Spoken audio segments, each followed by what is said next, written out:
Buenas tardes.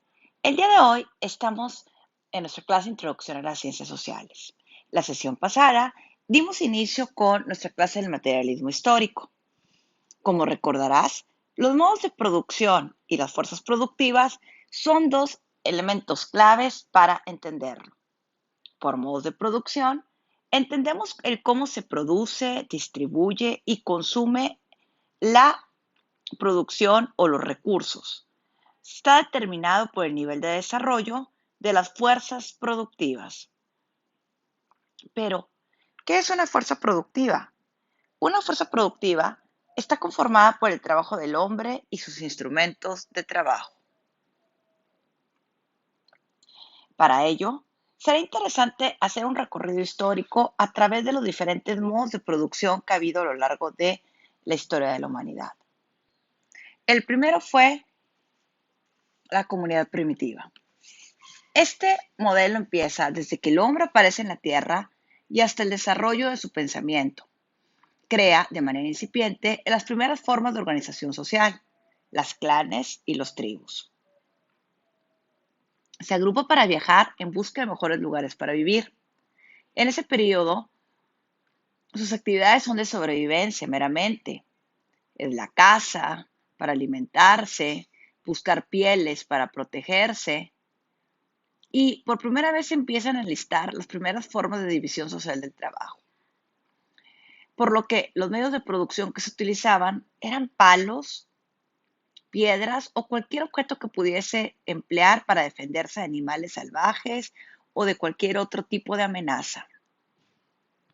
Lo que se producía no pertenecía a nadie en particular, por lo tal no había clases sociales. Los alimentos se adjudicaban y se repartían de manera que solamente se tenía lo necesario para sobrevivir. Por ello, Federico Engels lo enlistó esto en sus obras, poniéndolo como el método deseable. El esclavismo. En el esclavismo, la fuerza del trabajo o el régimen esclavista nació cuando aparece la propiedad privada. En este momento surgieron las primeras clases sociales antagónicas. De entrada, el esclavista era dueño de los medios de producción y el esclavo, que no poseía medios de producción, empezó a surgir entre el cuarto y tercer milenio antes de nuestra era. Dicho régimen social alcanzó su mayor esplendor en la antigua Grecia y Roma. En este se dio el sometimiento de una clase social sobre la otra. Se presentó de diferentes maneras, mediante el dominio a través de las guerras, en las cuales los derrotados eran esclavizados, o cuando un grupo social adquirió cierto conocimiento que le permitió tener un nivel de desarrollo mayor. Sus contradicciones se presentaron debido a una gran expansión comprendida casi en toda Europa, lo que propició un descontrol político que fue lo que terminó llevando a una división en los imperios. Podemos decir que en el esclavismo los medios de producción se perfeccionaron, el método de cultivo y la cría de ganado, habiendo productividad en sí. Feudalismo. En el feudalismo, el régimen feudal inició en Europa y se caracterizó por la explotación de la tierra, el cual fue su fuerza de trabajo. Su mayor actividad económica fue la producción agrícola. El poder de los reyes se medía en función de sus grandes territorios. En el régimen feudal surgieron diferentes clases sociales, las cuales estaban integradas por la nobleza, que eran los reyes, duqueses, duques, condes, marqueses, varones, el clero secular, el cual era la organización por parte de la jerarquía religiosa del Papa, arzobispos, obispos y sacerdotes. Y el clero regular, los cuales eran los sacerdotes de parroquia, las monjas, entre otras. Los siervos, quienes eran los que trabajaban para dar el tributo a través del señor feudal, y los villanos, que viven en las villas y eran libres. Posterior a esto, tuvimos el capitalismo, el cual Fue la fuerza de trabajo que radicó en las máquinas y se requirieron de obreros más calificados.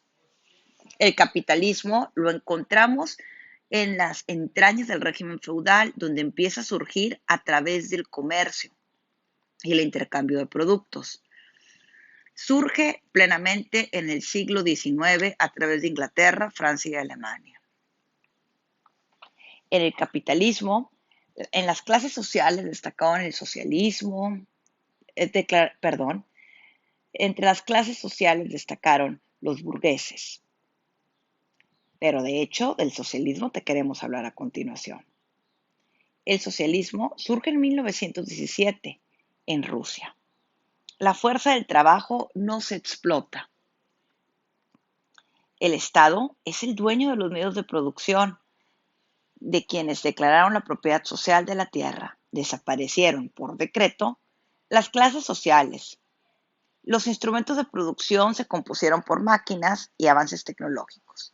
Desapareció la propiedad privada, pero hay que aclarar algo. Esto no se dio desde inicio en 1917 cuando surgió, sino hasta pasada la década de los 30.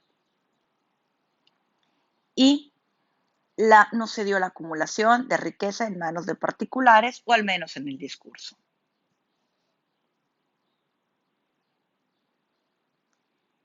La influencia en el pensamiento marxista la podemos ver de la siguiente manera.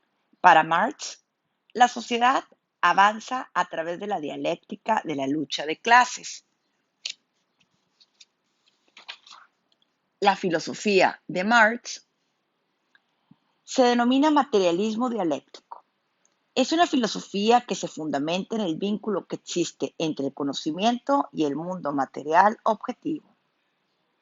Las ciencias sociales se comprenden a través de la dialéctica.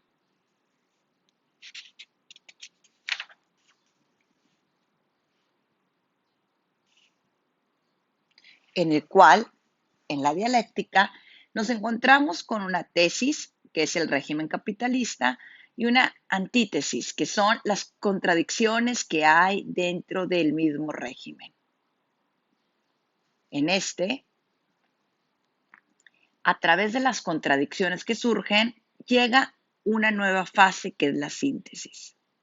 Para poder apreciarlo de manera más clara, te sugerimos ir a la página 66, donde un esquema te lo ilustrará. Para Marx, el ideal humano es que no es la conciencia del hombre lo que influye en el ser social, sino el ser social lo que determina su conciencia. Esto quiere decir que no somos nosotros quienes le damos valor a lo que creemos y a lo que pensamos y actuamos en sociedad, sino que es la sociedad la que nos determina qué creemos y qué pensamos. La conciencia de clases consiste en darse cuenta por parte de los trabajadores que existe una enajenación, una alienación, que dada su rutina de trabajo y los medios de difusión del régimen capitalista, lo hacen olvidarse de la gran desigualdad que existe. ¿Te ha quedado claro? Tal vez has batallado un poco. Por eso, a continuación, haremos la lectura de las páginas. Posterior a ello, te sugerimos contestar las actividades que se presentan en tu libro en la página 64 y en la página 63. Una vez que se contesten, asimismo te sugerimos subrayar las ideas claves.